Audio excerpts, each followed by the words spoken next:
নমস্কাৰ পুনৰবাৰ সবকে পঢ়াশালীলৈ আদৰণি জনাইছো আজি আহিছো নতুন এটা ভিডিও লৈ আৰু আগৰ ভিডিওটোত মই ক্লাস 10 ৰ পুনৰ আলোচনা অৰ্থাৎ ৰিভিজন পাৰ্টৰ অনুশীলনী R1 টো সমাধান কৰিছিলো আজি মই অনুশীলনী R2 লৈ আহিছো ইয়াত থকা কোৱেশ্চন বিলাক আজি মই সমাধান কৰিম ঠিক আছে সো ফাৰ্স্ট কোৱেশ্চন টো দিয়া আছে তলৰ সংখ্যা কেইটাৰ বৰ্গ সংখ্যাৰ একক স্থানত কি হ'ব বৰ্গ সংখ্যা মানে কি কোনো এটা সংখ্যাক সেই একেটা সংখ্যাৰে যেতিয়া পূৰণ কৰা হয় পূৰণ ফলটোক সংখ্যাটোৰ বৰ্গ সংখ্যা বুলি কোৱা হয় ক্লিয়াৰ তো এটা एग्जांपल লৈছো ধৰা 12 বৰ্গ বাইৰ কৰিম তো আৰু এটা 12 ৰে পূৰণ কৰি দিম কি হ'ব 4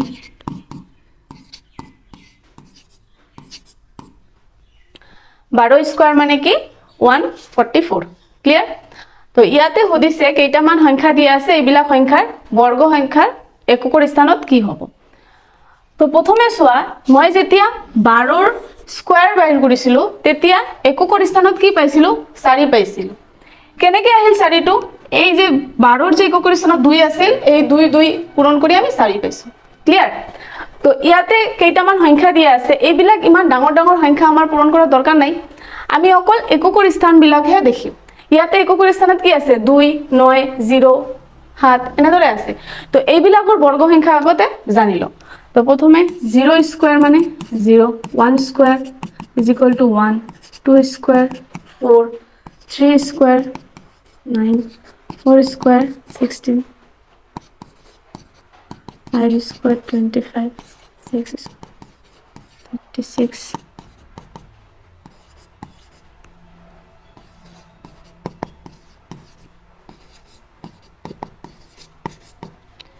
এইকেইটা হৈছে 0 ৰ পৰা 9 লৈকে সংখ্যা কেইটা বৰ্গ সংখ্যা দিয়া আছে ঠিক আছে তো ইয়াতে সোৱা প্ৰথম সংখ্যাটোৰ এককৰ স্থানত কি আছে 2 আছে তো ইয়াক বৰ্গ কৰিলে আমি এককৰ স্থানত কি পাম 4 পাম তো এনেদৰে লিখি দিবা 272 বৰ্গ সংখ্যাৰ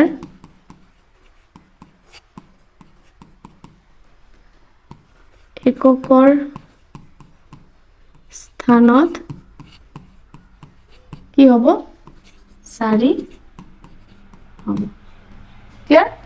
তাৰ পিছৰটো যেটো আছে ইয়াত এককৰ স্থানত কি আছে 9 9ক বৰ্গ কৰিলে কিমান পাও 81 81 ৰ আকৌ এককৰ স্থানত কি আছে 1 তাৰ মানে এইটো সংখ্যাৰ এককৰ স্থানত কি হ'ব 1 হ'ব এনেদৰে লিখি দিবা 79 ৰ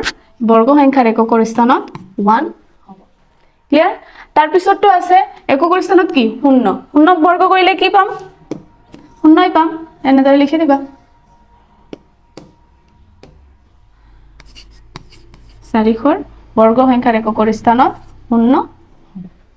ক্লিয়াৰ তাৰ পিছৰটো আছে 7 7ৰ বৰ্গ কৰিলে কি হ'ব 49 49ৰ এককৰ স্থানত কি আছে 9 তাৰ মানে 2 6 3 7 ৰ বৰ্গ সংখ্যাৰ এককৰ স্থানত 9 হ'ব ঠিক আছে তোমালোকে ভালদৰে লিখি দিবা মই এনেদৰে লিখিছো নেক্সট 2 নম্বৰত আছে তলৰ সংখ্যা কেইটাৰ পূৰ্ণবৰ্গ নোহোৱাৰ কাৰণ কি ইয়াতে কৈয়ে দিছে যে ইয়াত যে চাৰিটা সংখ্যা দিয়া আছে এই সংখ্যা কেইটা পূৰ্ণবৰ্গ নহয় কিয় নহয় হেতুহে সুধিছে তো প্ৰথম সংখ্যাটোৰ এককৰ স্থানত কি আছে 7 মই যে ইয়াতে বৰ্গ সংখ্যা কেইটা লিখি দিছো ইয়াতে কাৰোবাৰ এককৰ স্থানত 7 আছে নেকি বৰ্গ সংখ্যা কেইটাৰ নাই তাৰ মানে তোমালোকে মনত ৰাখিবা 0 1 4 5 6 আৰু 9 কোনো এটা সংখ্যাৰ যদি এককৰ স্থানত এই কেইটাৰ ভিতৰত এটা থাকে তাৰ মানে হেতু পূৰ্ণবৰ্গ সংখ্যা হয় আৰু যদি না থাকে তেনহলে নহয় ঠিক আছে তো কাৰণটো এটোৱে এনেদৰে লিখি দিবা 1057 পূৰ্ণবৰ্গ নহয় কাৰণ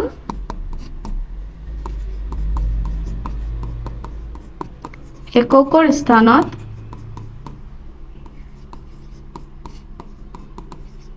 7 আছে ক্লিয়াৰ তাৰ পিছৰটো আছে এককৰ স্থানত কি 8 তাৰ মানে এইটোও নহব এনেদৰে লিখি দিবা তোমালোকে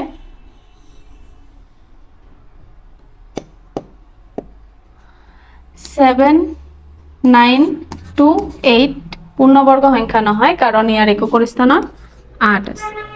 গম পাইছা এনেদৰে কৰিব লাগে তাৰ পিছতটো কি আছে 2 এটো এনেদৰে লিখি দিবা এটো এটা পূৰ্ণবৰ্গ সংখ্যা নহয় কাৰণ ইয়াৰ এককৰ স্থানত 2 আছে ইখিনি তো পাৰিবা তোমালোকে আৰু ইয়াতে চোৱা লাষ্টৰটো কি আছে ইয়াত এককৰ স্থানত 0 আছে তো তোমালোকে ভাবিবা হয়তো এটো পূৰ্ণবৰ্গ সংখ্যা হয় কিন্তু নহয় কিয় নহয় ইয়াতে চাবা যেতিয়া মই 10 ৰ স্কয়াৰ বাহিৰ কৰিম কি হ'ব 100 ইয়াতে হোফালে কেইটা শূন্য আছে দুটা শূন্য আছে মনত ৰাখিবা কোনো এটা সংখ্যাৰ হোফালে যদি যুগ্ম সংখ্যক শূন্য থাকে তেতিয়াহে সংখ্যাটো পূৰ্ণবৰ্গ সংখ্যা হয় ক্লিয়াৰ তো ইয়াতে কেইটা শূন্য আছে এটা শূন্য আছে হেতু কাৰণে এটো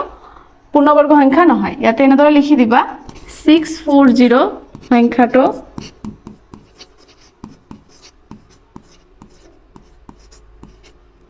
পূৰ্ণবৰ্গ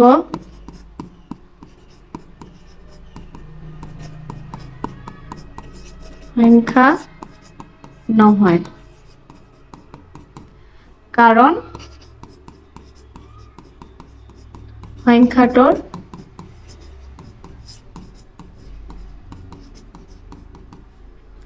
হোফালে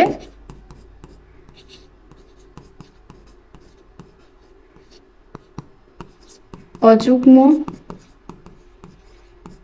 সংখ্যক শূন্য আছে ক্লিয়াৰ এনেদৰে লিখি দিবা ইমান সংখ্যাটো পূৰ্ণবৰ্গ নহয় কাৰণ সংখ্যাটোৰ হোফালে অযুগ্ম সংখ্যক শূন্য আছে ক্লিয়াৰ নেক্সট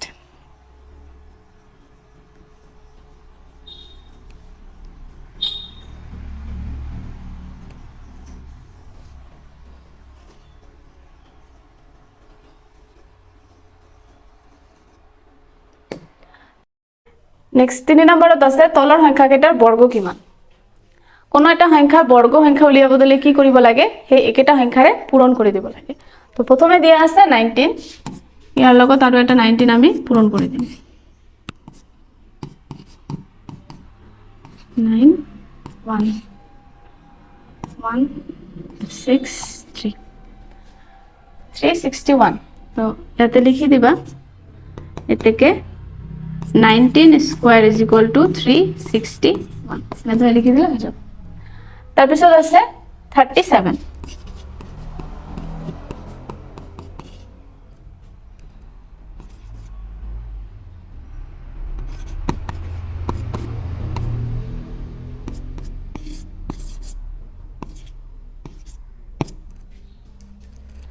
1369 এটো এনেদৰে লিখি দিবা এতেকে 37 square is equal to 1369 আদা লিখিলে হ'ব ঠিক আছে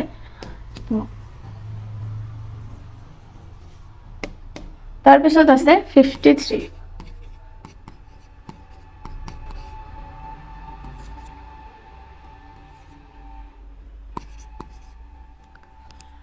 তো লিখি দিবা এতেকে 53 square is equal to 2809 clear এই পূৰণটো মই ট্ৰিক্সৰ জৰিয়তে কৰিছো এনেকুৱা ধৰণৰ ট্ৰিক্সৰ ওপৰত আমাৰ চেনেলত অলৰেডি এটা ভিডিও আপলোড কৰা আছে স্কয়াৰ বুলি যাৰ যাৰ শিকাৰ ইচ্ছা আছে হেতু গৈ চাই লবা ক্লিয়াৰ আৰু ইয়াতে 4 নম্বৰটো আছে 78 এইটোৰ বৰ্গটো কি হ'ব তোমালোকে উলিয়াই মোক কমেন্টত জনাই দিবা এক্সাক্ট ঠিক আছে নেক্সট 4 নম্বৰত আছে মৌলিক উৎপাদক বিশ্লেষণ পদ্ধতিৰে বৰ্গমূল নিৰ্ণয় কৰা প্ৰথম সংখ্যাটো কি দিয়া আছে 1764 ইয়াতে মৌলিক উৎপাদক বিশ্লেষণ কৰিব দিছে মানে মৌলিক সংখ্যা কেইটাৰেহে এই সংখ্যাবিলাকক বিশ্লেষণ কৰি মানে ছুটি হৰণ কৰিম ঠিক আছে তো মৌলিক সংখ্যা কি আছে 2 3 5 7 11 13 আৰু ডট এনেদৰে আৰু বহুত আছে তো কোনো এটা সংখ্যা প্ৰথমে সাম 2 ৰে বিভাজ্য হয় নে নহয় যদি নহয় তাৰ পিছত 3 ৰে সাম 5 ৰে সাম 7 ৰে সাম এনেদৰে চাই থাকিম ঠিক আছে তো যেতিয়া এটা সংখ্যা দিব সংখ্যাটো চালে কেনেদৰে গম পাম যে এটো 2 ৰে বিভাজ্য হয় নে নহয় বা 3 ৰে হয় নে নহয় এইবিলাকৰ ওপৰত বিভাজ্যতা নামেৰে এটা ভিডিও অলৰেডি আপলোড কৰা আছে আমাৰ চেনেলত তো তোমালোকে জিয়ে নাজানা আগতে গৈ হেতু চাই লবা ঠিক আছে, নহলে তোমালোকে এইটো কৰিবই নোৱাৰিবা। ক্লিয়াৰ? তো ইয়াতে এই সংখ্যাটোৰ এককৰ স্থানত কি আছে? 4 আছে। তো এই সংখ্যাটো কি? 2 ৰে বিভাজ্য। প্ৰথমে 2 ৰে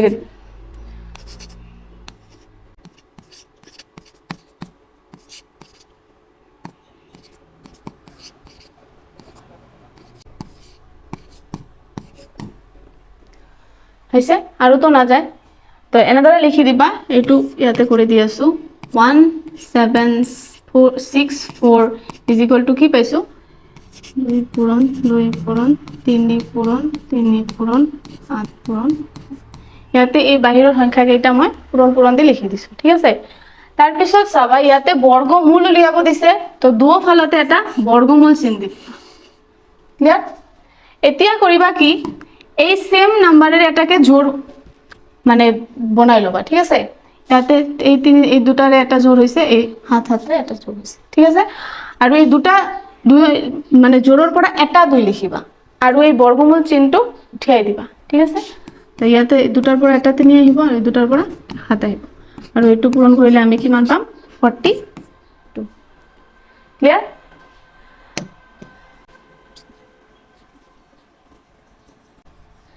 নেক্সটটো আছে কি? 9216, এইটোও 2 ৰে বিভাজ্য। তো প্ৰথমে 2 ৰে দিম।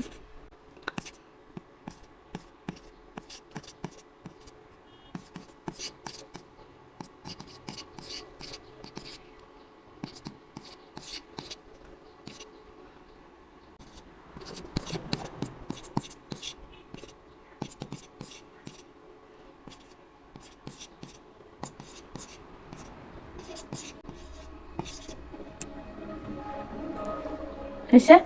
তো এইটো এনেদৰে লিখি দিবা।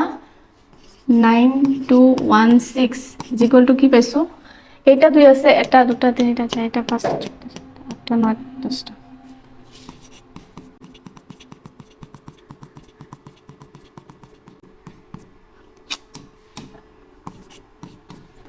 আৰু দুটা 3 আছে। হৈছে, তো ইয়াতেও দুয়োফালে বৰ্গমূল চিহ্ন এটা দি দিবা। তাৰপিছত এই দুটা মিলি এটা জোৰ, এটা আৰু 3 জোৰ। তো কেইটা 2ৰ কেইটা জোৰ পাইছো? 5টা। তো 5টা 2 লিখিম। হৈছে, আৰু এটা 3ৰ জোৰ আছে, তো এটা 3 লিখিছো। ক্লিয়াৰ? এতিয়া পূৰণ কৰি দিম। 2 2 4, 4 2 8, 8 2 16, 16 2 32, 32 3 96। ক্লিয়াৰ?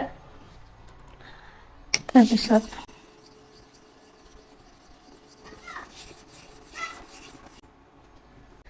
নেক্সট 3 নম্বৰত আছে 7744,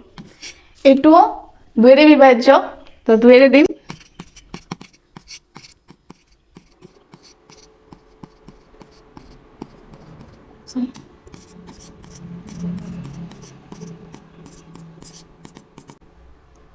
হৈছে, তো কি পাইছো? তো লিখি দিবা 7744 ইজ ইকুৱেল টু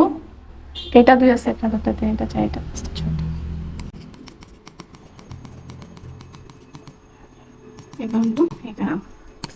বৰ্গমূল চিহ্ন দি দিবা দুফালে। তাৰপিছত দুটা মিলি একটা 2, এই জোৰটোৰ পৰা এটা 2, তোৰ পৰা একটা 2, আৰু পৰা একটা 11। আনসার কিমান হ'ব? 2 2 4, 4 2 8, 8 11 58 হ'ব। ধৰিব পাৰিছা তোমালোকে কেনেকৈ কৰিব লাগে? আৰু এটা 4 নম্বৰ আছে, এইটো লাষ্টটো তোমালোকৰ কাৰণে হোমৱৰ্ক থাকিল। তোমালোকে কৰি মোক এনসাৰটো জনাই দিবা। ঠিক আছে? তাৰপিছত 5 নম্বৰ বিলাক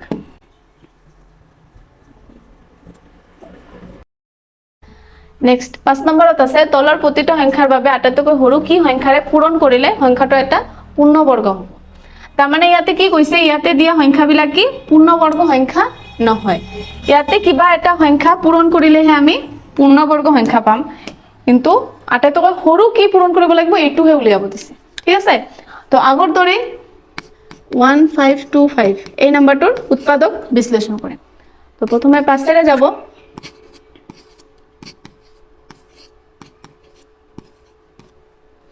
আৰু তো না যায়, তেনেহলে এইটো এনেদৰে লিখি দিবা ইয়াতে 1525 is equal to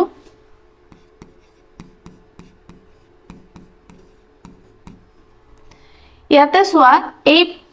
পাঁচ দুটাৰে এটা জোৰ হৈছে কিন্তু 61 টো অকলে আছে ইয়াৰ জোৰ নাই তো এই 61 এৰে পূৰণ কৰি দিম ঠিক আছে তো লিখি দিবা এতেকে 1525 বৰ লগত পূৰণ কৰিবলগীয়া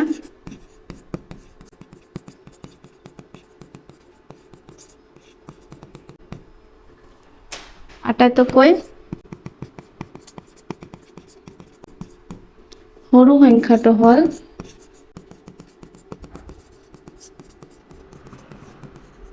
61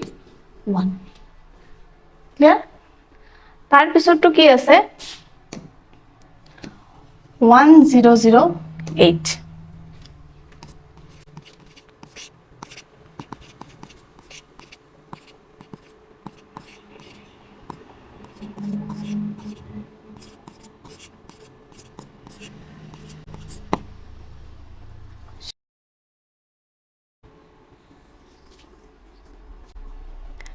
কি লিখিবা প্ৰথমে এটো নহয় 1008 is equal to কি পাইছো এটা দুটা তিনিটা চাৰিটা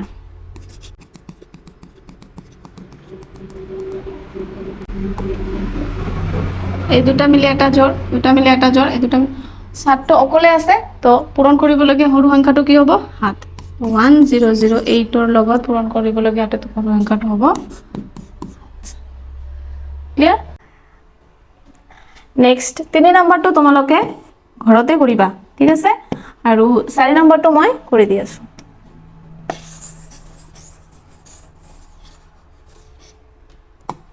কি আছে 768 তো দুইৰে বিভাজ্য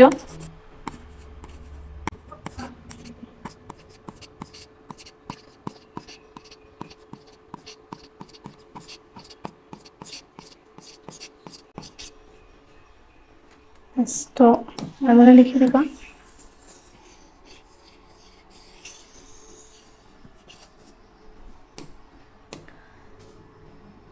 768 is equal to 1 2 3 4 5 6 7 8 একটা 2 আছে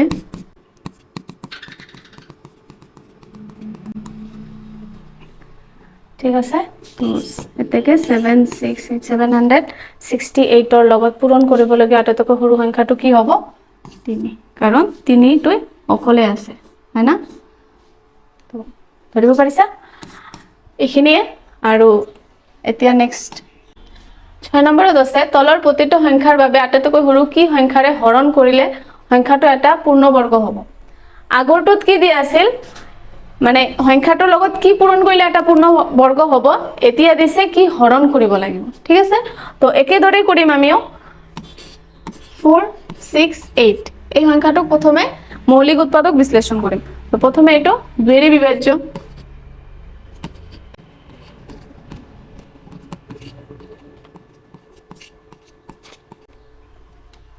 আছে তো এলনে লিখি দিবা 468 is equal to 2 পূৰণ 3 পূৰণ 13 ইয়াতে কি সোয়া এই এটা জোৰ এটো এটা জোৰ আৰু 13 ৰ কি জোৰটো নাই তো হৰণ কি হেদি কৰিম 13 দি কৰিম ঠিক আছে এনে লিখি দিবা এতেকে 468 ক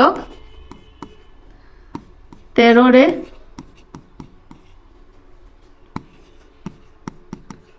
হৰণ কৰিলে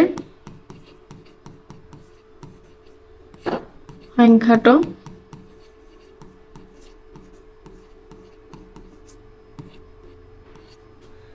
এটা পূৰ্ণ বৰ্গ হ'ব ক্লিয়াৰ তাৰ পিছতো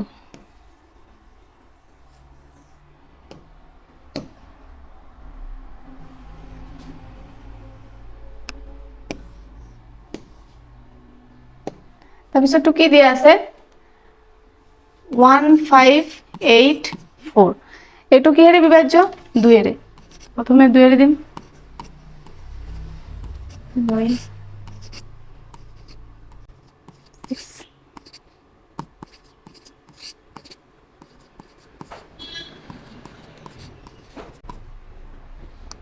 আছে না তেনেদৰে লিখি দিবা 1584 is equal to 1 2 3 4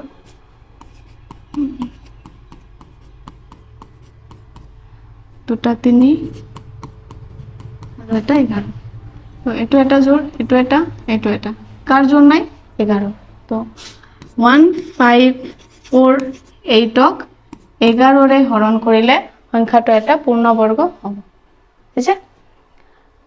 নেক্সট আৰু এটা কৰি দি আছো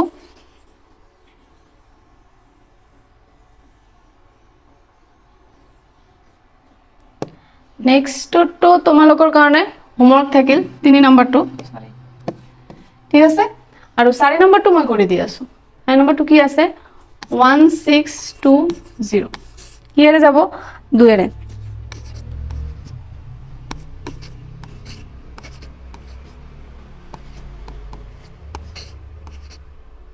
সরি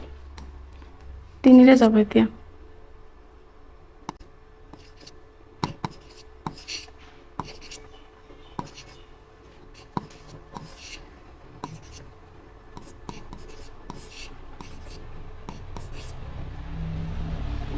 ऐसा 1620 is equal to 9 পূরণ 2 পূরণ 4টা 3 আর এটা 5 ঠিক আছে তো এটা এটা জোড় এটা 5টো অকলে আছে তো 1620 ক 5 এৰে হৰণ কৰিলে সংখ্যাটো এটা পূৰ্ণবৰ্গ হ'ব ক্লিয়াৰ ধৰিব পাৰিছা তোমালোকে কেনেদৰে কৰিব লাগে আৰু 3 নম্বৰটো তোমালোকে কৰি মোক এনসাৰটো জনাই দিবা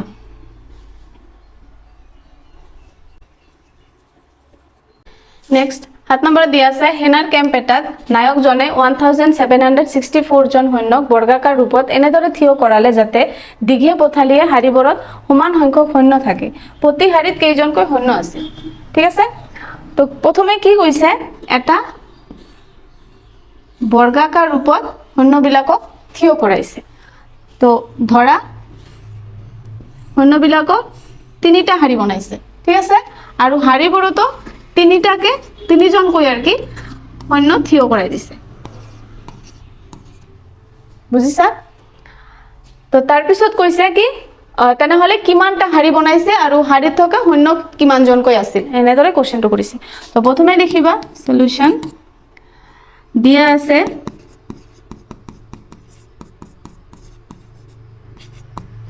মুঠ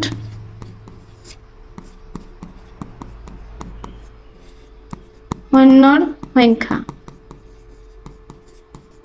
কিমান আছিল 1764 এতিয়া কি কৰিম এই সংখ্যাটোৰ বৰ্গমূল উলিয়াই দিম ঠিক আছে তো বৰ্গমূল উলিয়ালে কি হ'ব 1764 2 এৰে যাব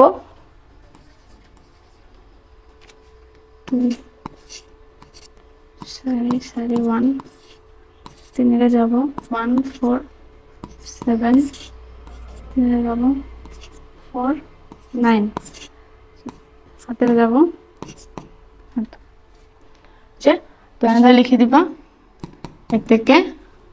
1764 is equal to 2 multiply 2 multiply 3 multiply 3 multiply 7 multiply 7 ঠিক আছে এতিয়া ইয়াৰ বৰ্গমূল উলিয়াই দিলে কি পাম এই দুটাকে এটা জোড় হবো তো 2 multiply 3 multiply 7 তো আনসারটো হবো কিমান 42 ঠিক আছে তো এইটো হবো আমাৰ আনসাৰ মানে প্ৰতি হাৰিত কেইজনকৈ সৈন্য থাকিব হুদিলেও আমাৰ এই 42 আনসাৰ হবো আৰু হাৰিৰ সংখ্যা হুদিলেও আমাৰ আনসাৰটো কি হবো 42 তো তোমালোকে ইয়াতে লিখি দিবা এতেকে প্ৰতি হাৰিত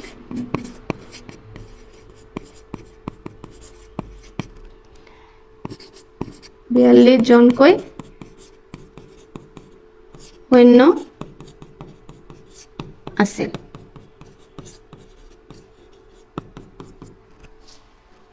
হ'ব তো সকলোৱে ধৰিব পাৰিছা তো এইটো চেপ্টাৰত তো আৰু আছিল কিন্তু আজি এই ভিডিঅ'টোত মই এইখিনিয়ে সলভ কৰিলো আৰু বাকি যেই কেইটা কোশ্চেন আছে এইবিলাক মই নেক্সট ভিডিঅ'ত সলভ কৰি দিম আজিৰ এই ভিডিঅ'টোত যদি তোমালোকে কোনো প্ৰবলেম পোৱা মোক কমেন্টত জনাই দিবা আজিলৈকে এইখিনিয়ে ভিডিঅ'টো ভাল লাগিলে এটা লাইক কৰি দিবা আৰু আমাৰ চেনেলটো সাবস্ক্ৰাইব কৰি দিবা নমস্কাৰ